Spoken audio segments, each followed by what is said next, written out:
Marcus Buff Bagwell here with the opportunity, man, of talking to Chavo Guerrero. That's Wow. it. I mean, That's me and it. this cat have gone through a lot of things together, and a lot of companies, a lot of wrestling from indies on. When I do this, Chavo, I'm intrigued. I'm intrigued to know what got you into this crazy thing. So I want to know who got you in this? Who trained you, and why did you become a pro wrestler? What was the story? Okay, so you know me, I was a third generation pro wrestler. So I grew up, wrestling's fed our family for over 100 Right. years. That's the way we've paid for everything for my grandfather, my father, three uncles. My grandmother met my father. My grandmother met my grandfather because she went to see her brother who was a pro wrestler. And that's how she met in Mexico. That's how, Right. so I'm third generation on both sides. And Right. they had kids that were wrestlers and stuff. So I grew up with a wrestling ring in my backyard, legitimately. Wrestling ring in the In the backyard. backyard. No, there's no swing sets. That was our Right. swing set. Eddie and I learned to walk in wrestling ring. 100% true. Wow. We used to, that was our tent. We would camp out underneath it. We would take the top ropes off because they were high. So our top rope was the second rope because That was it. because It we're was little. yours shorter and Yeah, littler, yeah, right? yeah, At that yeah, juncture, you're young, yeah. So, like Ray, hitting the middle rope, yeah, right? yeah, Till absolutely. you get So, the hang of it. yeah. So, it's just was our way of life. That's the way we paid bills, as we paid mortgage, we put food on the table my entire life. Was that pressure, or was it something that you loved instantly? Never once did my family go, "You got to be a wrestler." Never once. But me and Eddie, that's all we wanted to do. Proud, That was it. I proud, mean, right? we got weights for Christmas when we were 5 years old. Like, Yeah, excited. yeah, yeah, we were excited. We're going to be pro wrestlers. Absolutely, So, absolutely, 100%. My sixth grade yearbook, people were saying, electrician, actor, yeah, veterinarian. Mine model. said pro wrestler. Oh Really? yeah, and people will send me that guys I went to high school with. And you said they were going to The be that, and same you thing, did. yeah, man, totally. And so in 1984, my dad and my uncle Hector were wrestling for Dusty in Florida Championship Wrestling. 1984. Young Barry Windham, Black Bart, Outlaw The Ron Grahams, Nash, the Grahams, Eddie yeah, Graham, the my Eddie, yeah, Grahams. yeah. So Eddie and I spent the summer living with my dad and Hector in their apartment, and we traveled with them all the time, and every once in a while they'd have to go wrestle for Watts or something like in Houston, and leave me and Eddie there. Right. So me and Eddie, we wanted to be wrestlers forever, but then we spent the summer living the wrestler life, going to the bars as a 14 and a 16-year-old. Drinking. Well, Or Eddie would do a little bit. right. They watched us a little bit, but Sure. traveling, I mean, they would kept us. I mean, we had our little girlfriends in all the little The towns. little First, rats. yeah, the little ring rats. I The love it. first time Eddie lost his virginity was there. After that summer, bro, there was no way we weren't going to be Yeah, wrestlers. yeah, y'all. This was the coolest thing in the world. We were like, Y'all were it stars was amazing at a young age. at a young age. So we went from being, wanting to be wrestlers and then living the wrestler lifestyle, not just like, my grandfather, doing his promotion. No, actually living in the 80s, the wrestler lifestyle, if you know what Yes, that was. of course. Man, like we would, Michael Hector and my dad would go wrestle for 2 days for Watts, and me and Eddie would be left alone. Kendall Wyndham would come over. Kendall Wyndham. He was a Wow, 17 year Kendall, old. He was a 17-year-old. He was 6'6". He'd buy beer for us. So we'd buy beer and we best friend. yeah, yeah. Kendall was your best Oh yeah, friend, we'd find Hector's joint and we'd smoke that, of and we were like, course. this is it. This is we're where We're we want to be. going to be pro We're wrestlers. right here. What year was that when you said we're going to be pro wrestlers? How old were you? Well, our So entire lives, but that time 14, was you said. 1984. So 84. 1984. So from 84, when did you sign with WCW? 95. How did that come about? So that came about. So 1993-ish, 92, I started training with my Uncle Mondo, and kind of training, kind of really just, every once a week, twice a week, getting in the ring and doing stuff. I was always around the ring, but Right. now I started learning why I was doing stuff, psychology. Okay. A little, Psychology of it. a little bit, Okay. Started just kind of really training and bumping and kind of doing the wrestling training. And then I had my first debut in 1993 at the Olympic Auditorium where I grew up watching my dad wrestle Roddy Piper and Andre the Giant, all that, Ernie Ladd, all that stuff. I grew up. That's why we moved from Texas to California Right. because my dad got a job with Mike LaBelle wrestling at the Olympic Auditorium. Wow. So that was my debut. I had my debut there. Pure luck, by the way. Pure luck. It's coincidental, total. Total coincidental. And then, I had a couple matches here and there, like in Tijuana or whatever, just trying to, get some reps in. Right. And then that was 1994, I believe. And I was like, that's it. I got a, Fisher Cut Bait. I was a bartender at the time at TGI Fridays. And you make good money at that. So Absolutely. I was thinking, well, what am I doing here? I was, that's it. Me and my wife, she was my girlfriend at the time. Right. We broke up. And I'm like, well, there's nothing keeping me here. That's it. I'm moving. I called Eddie up. I said, hey, man, does that offer still stand to go move to El Paso, Texas and start training for wrestling? And he's like, really? You really? Because Eddie was already wrestling. Right. At this point, I think he was already in just went to WCW. Right. But he had already been to ECW, Japan, Mexico, stuff. So I was like, he's like, yeah. So I moved down there, started getting some reps, going to Juarez, Mexico, and wrestling in there, probably 10, 12 shows. 10 months after I decided to leave, 10 months later, actually about 9 months later, Eddie takes me to a show in,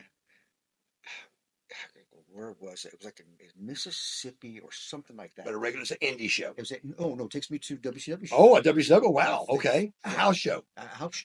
No, it was a taping. Okay. I think it was a house show tape. I walk in, meet Eric Bishoff. Eric's launching that cruiserweight division. Yes, sir. He looks at me, and I was training. I was hard. I was a young, good looking, good. A lot of hair back then. A lot of hair. And he goes, I like the kid's look. He's like, let's give him a tryout. And I'm like, really? And Eddie's like, all right, good. And I was like, okay, tryout. So my next night at some TV taping. Dark match. Yeah, dark match against Steven Rizzle. Man, he made you look like $1 million. You should thank him. Oh, I've thanked him You 1,000. should. Thank you, Steven Rizzle. You were the man. You got there my can't job. be nothing better than that. And then, I didn't know what I was doing. He made me look way better than I was. Well, that's what he does. Eric goes, okay, well, we'll sign him. So, a month later, we have the first TV tapings in Disney, Florida, and we were there for like a month. Oh yeah, remember for there for the Olympics. Yeah. The Olympics, we had him stay there. Yeah, remember that was that was your beginning. That was my beginning. We weren't even Disney. We were Universal. No, we were. I'd been there 5 years at that stage. Yeah, crazy. Nobody cared. Crazy. 5 years. So we do that, and I moved down. I get signed, and then we're off and running. At Chavo Guerrero. Is Chavo your real name? Salvador's my name. Salvador Guerrero. But a nickname for Salvador is Chavo. So I'm actually Salvador. That's where it came from. Yeah, I'm Salvador Guerrero the Fourth. I was named after my great-grandfather, then my grandfather. So we're all Salvadors. Even my son's a Salvador, but we call him James, his middle name. So a nickname for Salvador is Chavo. So my dad was Chavo. I was Chavito. Chavito. Yeah. Chavito. So I originally wanted to come in. I didn't want to be a. You didn't want a coattail. You don't want to coach. I don't want to be your own. I don't want to be a Chavito. My debut match on TV was against Pat Tanaka at a Saturday night taping. Another great guy to get you. First time I met you, by the way. That's the first time I met you because I remember you coming in and we were kind of sitting in the dressing room and there was kind of little cubicle things. It was not center stage. It was like Dalton, Georgia. Right. You guys came in and you were cool right off the bat. I was like, oh man, this guy's all right. This guy's cool. You were already hanging with Lex and stuff, but you were cool right off the bat. I was like, man, thank you. Awesome. No, it's true. It's true. And then Russo Tanaka, kind of okay match. I was just green. Yeah, of course. So what it was. And then that was it. We signed, and I'm in Florida and going for it. So who are you? Are you with somebody now? Are you with Impact now? So my point is, I came in and had my meeting I was Chavito Guerrero the very first time on TV. And then I went back, this is right before I signed, had a meeting with Eric when we were in Florida. Right. And I go, Matt, I want to be called Gunner Guerrero. And he's like, no. How about Chavo Guerrero Jr.? I'm like, okay. So you like the junior? You went with it. That's what we went. Eric, yeah. So that's. And it was good to go. It was good. It was a good degree. It was better. It was better to agree with Eric on that. And 100%. So who are you with anybody contractually right now? No, right now I do all the movies in Hollywood. TV shows, movies in Hollywood, and that's what I do now. Are you working? What are you working on as of like, lately? What do you Right got going on? now, and I'm just starting a Spielberg film That's great. that just got hit on That's me. great. And I'm starting another TV show on Apple TV. It's a book adaptation. Can't really talk about too much, but yeah. But that's still good. That's still good stuff. Yeah, So no, now, it's really good. if somebody wanted to reach Chavo Guerrero, Yeah. and how would they reach you on your social media stuff? Yeah, reach me at either travelbookings@gmail.com or my Instagram at Chavo Guerrero Jr. That's what I'm. We're in Indianapolis today at the Yeah. Indianapolis WrestleCon, Yeah. and you still do a lot of cons I can't here and there. here and If there, I'm not filming, because if I'm filming somewhere, I'm on location for 3 or 4 weeks, and so that's 3 or 4 number one. months. That's 3 or 4 number months. one, of course, That's right? number one because that's my union. That's my Right. pension. That's my insurance. That's your payday. Retired, That's your bread and butter. all that. When that's not really going on, thank God, we're able to do these things. Now. Yes. Because those weren't around 15, No. 20 years ago. No, they wasn't. My dad never really did these because they weren't around. We didn't know this was coming, brother. We didn't know. This is life after wrestling. Yeah. It really is. 100%. What is 2025 got in it for Chavo Guerrero? You know what? There's Jr.? a lot of stuff coming up, man. I got these. You got the movie stuff, these movie things coming up, and I always got a lot of irons in the fire, which is good. And I always remember we always made money from just wrestling. But then when we decided to leave wrestling, how we could make money? Yeah. So I learned real fast. I have all these little things that I make money at, and at the end, it does a nice little essay.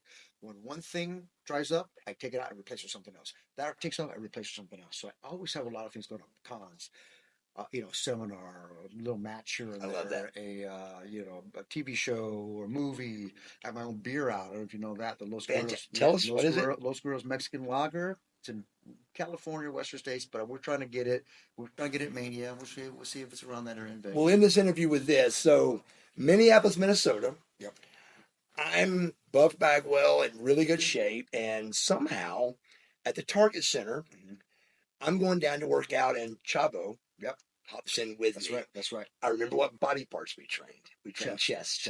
I'm not sure we we tried, but we definitely did chest. Minnesota, the Target Center next door had like a racquetball, really cool gym next door to it. Real connected, and we were able to use it. Yes. And then we trained that. And it was a great chest workout. Yeah. I remember. Yeah, I do remember. It was a great, and I remember you going like, wow, this is another level than what I normally do. Totally. And I remember that. Yeah. Good memories, man. Bro, I remember that. And that kind of taught me too. Like, you think you know about working out. Yeah. And you were like, working out wow, guys that are jacked, and you're like, this okay. guy really took it to another level. Yeah, it was like the first warm up set, just kind of get you like to get like associated with the exercise, and then boom, reverse pyramid. Yeah. And nobody does it that way, but that's what we trained. Yeah.